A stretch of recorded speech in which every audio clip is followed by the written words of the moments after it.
English जैसा subject तुम्हारी overall percentage को बहुत तसल्ली से गिरा भी सकता है और बढ़ा भी सकता है।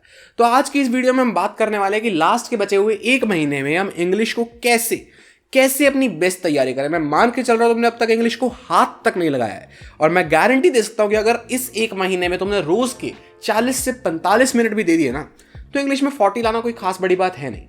तो डिस्कस करते हैं आगे क्या कैसे सब कुछ। Let's begin. देखो भाई, इंग्लिश में तुम्हारे पास लिटरेचर आने वाली है 18 नंबर की, और कॉम्प्रिहेंशन प्लस ग्रामर आने वाली है 22 नंबर की।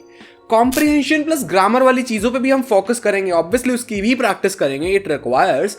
बट अभी के लिए तुम्हारा फोकस होना चाहिए लिटरेचर पे। तुम आज जब भी वीडियो देख रहे हो, नो मैटर द डेट, अगर तुम 20 नवंबर से पहले वीडियो देख रहे हो तो तुम बस ये फोकस करो कि 20 नवंबर तक तुम्हारी सारी लिटरेचर पैक हो जाए। पैक हो जाएगा क्या मतलब भैया? पैक हो जाए एज इन कि तुम्हारी लिटरेचर के हर एक चैप्टर की वोकैब तुम्हारे पास फुल डेप्थ में हो। ऐसा कोई भी इंग्लिश का वर्ड ना हो जो उस चैप्टर की एनसीईआरटी में यूज हो रहा है बट तुम्हें उसका मतलब ना पता हो। ऐसी कोई भी इंसिडेंट ना हो, ऐसा कोई भी पर्सपेक्टिव ना हो जो ऑथर ने तुम्हें दिखाया है पर तुम्हें उसके बारे में नहीं पता। इतना हो जाए बहुत है भाई। ये दो चीजें, वोकैब प्लस डिटेल्स, इतनी तुमने कर रही तो तुम्हारी लिटरेचर पैक है। तुम्हें सबसे पहले ये जानना होगा कि इस बार की इंग्लिश में और लास्ट टाइम की इंग्लिश में फर्क क्या आ रहा है भाई मेजरली। लाइक लास्ट टाइम की इंग्लिश में तुम्हारा फोकस होता था वोकैब पे प्लस प्रेजेंटेशन पे, तुम्हें कम से कम वर्ड्स में प्रिसाइज लैंग्वेज में अपनी बात को रखना है। इस बार वो दिक्कत नहीं है, इस बार तुम्हारे पास एमसीक्यूज है, तो तुम्हें इतनी टेंशन लेने की जरूरत है कि मुझे कम से कम वर्ड में कैसे अपनी बात को रखूं। तुम्हें बस ये सोचना है कि तुम्हें सारे इंसिडेंट पता होने चाहिए, हर एक चीज की छोटी छोटी डिटेल्स पता होनी चाहिए। और यही एक रीजन है कि इस बार प्रैक्टिस थोड़ी सी ज्यादा करनी पड़ेगी। थोड़ी सी ज्यादा एज इन पिछली बार रीडिंग प्रैक्टिस ज्यादा थी, इस बार अटेम्प्टिंग प्रैक्टिस ज्यादा है। पिछली बार तुम्हें ज्यादा क्वेश्चन से गो थ्रू होना था, लेकिन इस बार तुम्हें ज्यादा एमसीक्यूज को सॉल्व करना है, वो भी मिक्स्ड फॉर्मेट में। तो तुम्हें इस बार इंग्लिश के सैंपल पेपर्स लगाने की जरूरत है। लास्ट टाइम तक जरूरत काफी कम थी, लेकिन इस बार you need to go through. And काफी सैंपल पेपर्स है मार्केट में, लिटरली काफी सैंपल पेपर्स है। बट मैंने पढ़े एंड मैंने अपने टीचर से भी डिस्कस किया कुछ एक पब्लिकेशंस के बारे में, तो मुझे जो पर्सनल बेस्ट लगा दैट इज ओसवाल बुक्स। अब ये जो ब्लू बुक है भैया, ब्लू बुक इतनी पतली सी बुक है, इसमें कुछ 15 सैंपल पेपर है। मैं ये नहीं कह रहा सब करो, तुम यार 7 से 8 से 10 सैंपल पेपर भी कर लोगे ना, that are more than enough to kill it in boards. अब ऐसा क्या खास है इस बुक में, मैं क्यों तारीफ कर रहा हूं? ऑब्वियसली यार ये कोई पेड प्रमोशन तो है नहीं, मेरे और तुम्हारे बीच में एक ट्रस्ट बिल्डअप है, एक ऑथेंटिसिटी है। तो मैं जो भी तुम्हें बता रहा हूं वो अपने आपस की बात है और मेरे पर्सनल एक्सपीरियंस पे। मैंने बुक पढ़ी, मुझे एक चीज जो सबसे प्यारी लगी वो तो मैं बता देता हूं कि तुम्हें डिटेल्स पे जो फोकस करना है उस बात का ये बुक बहुत अच्छे से ध्यान रखती है। लाइक अगर तुम्हें किसी भी चैप्टर के किसी भी टॉपिक के कोई भी एमसीक्यूज करने हैं, तुम सैंपल पेपर करते हो, तो मैं बाद में बताता है कि इसका ये एमसीक्यू ठीक है, ये गलत है। साथ ही साथ वो पूरा इंसिडेंट रिकॉल करवा देता है कि यहाँ ये ठीक है, एक्चुअल इंसिडेंट ये था, यहाँ ये गलत है, एक्चुअल इंसिडेंट ये था। हर छोटी छोटी गलती के साथ तुम पूरा इंसिडेंट रिकॉल कर रहे हो, इससे बेस्ट कुछ नहीं हो सकता। सैंपल पेपर वाली बात तुम्हारी करते हैं साइड में, आगे बढ़ते हैं कि हमें अब बढ़ना किस तरीके से।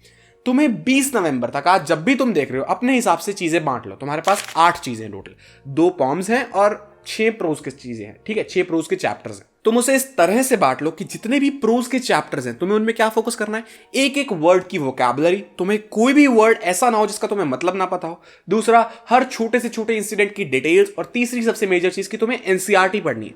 किसी भी रिफ्रेशर की तरफ मत भागो, प्लीज सिर्फ एनसीईआरटी पढ़ो। यूट्यूब पे लेक्चर्स देखो, जो भी वीडियोस देखो, अपने टीचर से समझो, लेकिन पढ़ो सिर्फ एनसीईआरटी। प्रोज के लिए नो रिफ्रेशर, नथिंग एल्स, बस वोकैब पे ध्यान दो। मेजर चीजें, मेजर वर्ड्स, मेजर इंसिडेंट्स को अंडरलाइन करो। एंड साथ ही साथ बस तुम्हें ये फोकस रखना है कि तुम कोई भी चीज भूलो मत। अगर तुम्हें लगता है तो फटाफट से रफ में नोट टेकिंग ले लो। जैसे मैंने आज की वीडियो के लिए, मुझे ऑल्दो सारी चीजें पता थी, बट मैंने यहां पे क्विक नोट्स ले लिए थे कि मुझे आज की वीडियो में क्या बोलना है। एंड इससे क्या हुआ कि मुझे वो याद रह जाएंगे। जब मैं सोचता हूँ वर्सेस जब मैं अपने हाथ से लिख लेता हूँ तो मुझे याद रह जाते हैं। अब चाहे मैं देख के नहीं बोल रहा, बट हाँ मुझे पता है कि मैंने क्या लिखा था, एंड वो चीज मेरे माइंड में एक्टिव रिकॉल साइड में जा चुकी है। इसीलिए मैं तुमसे बेटर डिलीवर कर पा रहा हूं, क्योंकि मेरे माइंड में कंटेंट ऑलरेडी थॉट है।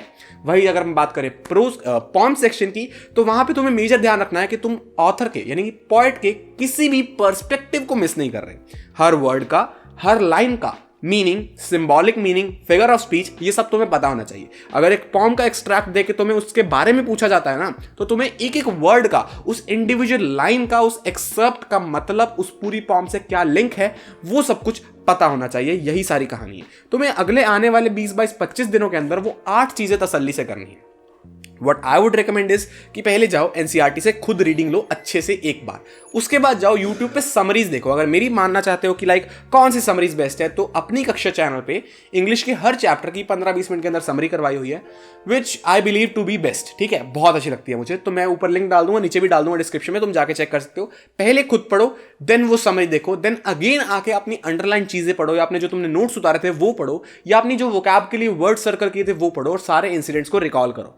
देन थोड़े थोड़े जब तुम्हारे चैप्टर्स होने लग जाएंगे, तब उनके एमसीक्यूज प्रैक्टिस करो, उनके एक्सट्रैक्ट्स प्रैक्टिस करो। सेम मेरी प्रेफरेंस मैं बता चुका हूं, ओसवाल बुक्स। ठीक है, आगे तुम्हारी मर्जी है, तुम्हारे टीचर कुछ और रेकमेंड करते हैं, या फिर तुम ऑलरेडी कोई बुक खरीद चुके हो तो नो इश्यूज, जो भी जिस फॉर्म में तुम्हारे पास रिसोर्सेज अवेलेबल हैं तुम प्रैक्टिस करो, प्रैक्टिस जरूरी है। ओके, तो उसके बाद तुम प्रैक्टिस करोगे एंड देन धीरे धीरे धीरे तुम्हारा फ्लो बनेगा, और वो 18 में से 18 नंबर तुम्हारे पक्के होंगे। लास्ट टाइम तक अगर 2 नंबर का आंसर मैं लिख रहा हूं तो काफी हाई प्रोबेबिलिटी थी कि मुझे 2 में से 1.5 मिलेगा, जितना मर्जी अच्छा आंसर हो। लेकिन इस टाइम तक एमसीक्यू में तो 1 में से 1, that's sorted, that's pretty much sorted, और तुम्हें यहाँ चॉइस भी मिलेगी, तो इतनी टेंशन वाली बात नहीं है। बस तुम्हें डेप्थ तक हर चीज के इंसिडेंट की पता होना चाहिए। ठीक है, किस चैप्टर में किस मोमेंट पे किस कैरेक्टर के साथ क्या हुआ था।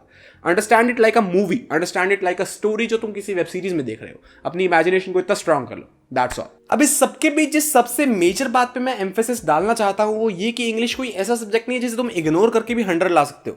ऑब्वियसली बाकी सब्जेक्ट से कम एफर्ट मांगता है, लेकिन एफर्ट मांगता है, and you need to start it by now. हम लास्ट के 5 दिन डेडिकेटेडली इंग्लिश को देने वाले हैं। ठीक है, तब इस चैनल पे बहुत तगड़ी तगड़ी वीडियोस आएंगी, सब कुछ बताएंगे।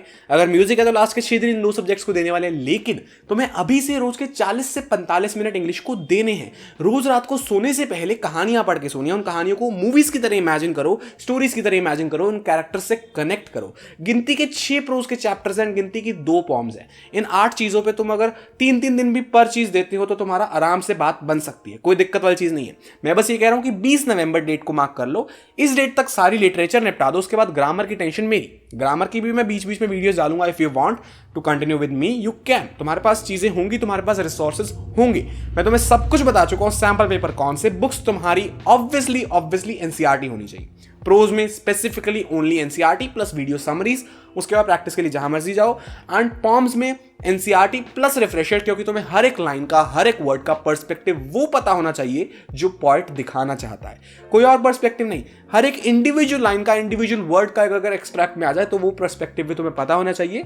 इसीलिए उसके लिए तुम रिफ्रेशर को रेफर कर सकते हो, any refresher you like to. अगर मेरी प्रेफरेंस मानोगे तो बीबीसी। ठीक है, अभी बाकी नहीं लेने का मुझे कुछ फायदा दिखता नहीं है खास, क्योंकि काफी महंगी आती है वो 600-700 की। किसी दोस्त के पास है तो वो कुछ पॉम्स वाले पेजेस फोटोकॉपी करवा लो, अदरवाइज लाइब्रेरी से इशू करवा के फोटोकॉपी करवा लो। एंड पॉम्स होगी, प्रोज हो गया, सब कुछ तुम्हें मैं बता चुका हूँ। कोई भी डाउट हो तो नीचे मुझसे पूछ लेना। बाकी सबसे मेन जो चीज मैं तुम्हें बताना चाहता था कि don't miss on details and vocab. ये 2 चीजें जब तुम्हारी स्ट्रांग हो जाएगी तुम मार्क्स ले आओगे। ठीक है, ग्रामर की कोई टेंशन नहीं है, ग्रामर मैं स्ट्रांग करवा दूंगा। चैनल पे ऑलमोस्ट 10 दिनों बाद से वीडियोस आने लग जाएंगी।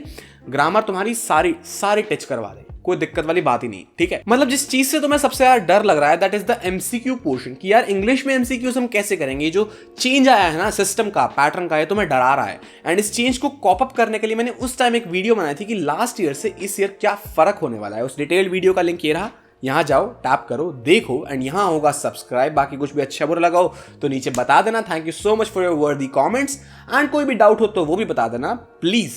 जाओ देखो, बाय बाय।